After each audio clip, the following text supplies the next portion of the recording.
Greg arrived home around 4 p.m., 2 hours earlier than usual.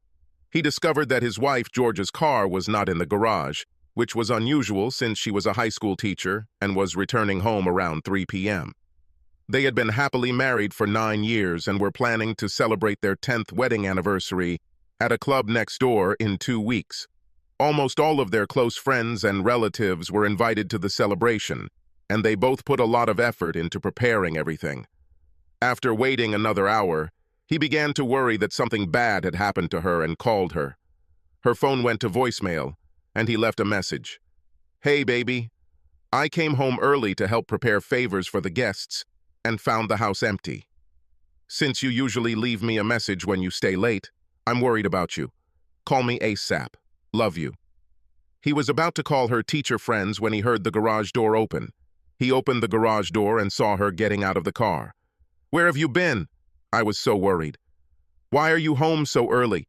"Usually you don't get home until after 6, but now it's only the beginning of 6. He noticed that her elbows were covered in brown dirt and green grass marks, as were the knees on her jeans. She was dressed casually because Friday was a casual dress code day at her school. "Did you play football at your school?" She looked down at her dirty stains. "No, I'll tell you everything. But first I need to take a shower. I had a flat tire, and one of the nice male teachers helped me change it.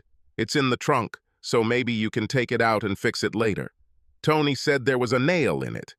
"So the grass and mud stains appeared when you were lying on the ground and helping to change the tire?" She laughed. "No, silly. The spots appeared when I thanked Tony for his help in changing the tire. I need to go get myself in order because after sex I don't feel comfortable." She grabbed her purse and walked past her husband, who was frozen in shock. He came to his senses and carefully went upstairs, where he discovered that her jeans were lying on the floor of their bedroom, and next to them were soiled white cotton panties. They bear marks from recent sex. The bathroom door was ajar so he could see her shirt fall to her feet, as did her white bra a few seconds later. He heard the shower door open and the water turn on. "Who are you?" he asked, seeing her bare ass move under the hot water.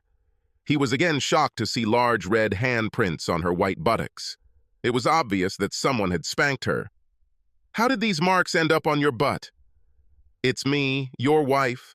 Tony said I was a bad girl and spanked me. It hurt quite a bit. I liked it, so we'll have to try it next time we have sex." She giggled. "Damn, I can't believe this. How can you laugh and pretend that you didn't cheat on me? Have you lost your mind? I didn't cheat on you. It wasn't planned and just happened. There was no kissing, not even foreplay. It was just raw animal lust and we couldn't control ourselves. He had you without any protection." "You must be crazy because not only can you get pregnant, but you can also contract sexually transmitted diseases." "I don't think so. He said he had never done this before and had only been with his wife, and he said he had a vasectomy. I thought you said it was spontaneous, without foreplay or conversation." "When did you talk about this?" "After it was all over," she said. "Well, he did it 2 or maybe 3 times." "What? And you still believe that you haven't committed adultery? You're just crazy. I wish you wouldn't use such words. You know I don't like them. And no, since this was not planned, I had no ill intent towards you or our marriage. You don't want to hear evil words from me, but you allowed another man to copulate with you." "Honey, I don't love him. When you and I do this, we make love. It was just physical lust satisfying our needs. I needed to reward him and he needed to please me." "Happened? What happened? Did he please you? Have you reached your peak?" "Oh, well, yes. It was exciting, feeling him do this to me for almost an hour.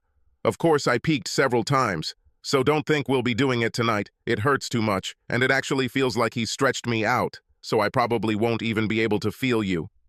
There's no chance of that happening now that I'm completely pissed off. When you're done showering, you can start getting ready." "Wow. Are we going on a trip?" "Actually, 2 trips. You are going to your parents' house, and tomorrow I am going to a meeting with a lawyer." "Well, I'm finally clean." She smiled. "I'm sorry. What did you say about my parents' lawyer?"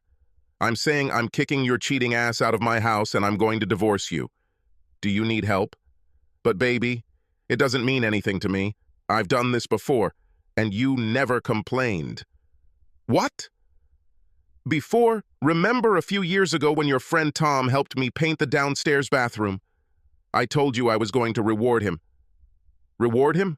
I thought you baked him his favorite cookies? I baked it, but he wanted more, so I gave it to him. It wasn't planned and just happened, like today. And it didn't happen again. To him. To hell with him. Who else, Georgia? She could tell he was completely pissed off and things weren't going well. I think I need to stop talking because you're starting to lose your temper. I'll tell you about Bobby and Randy another time. My two brothers.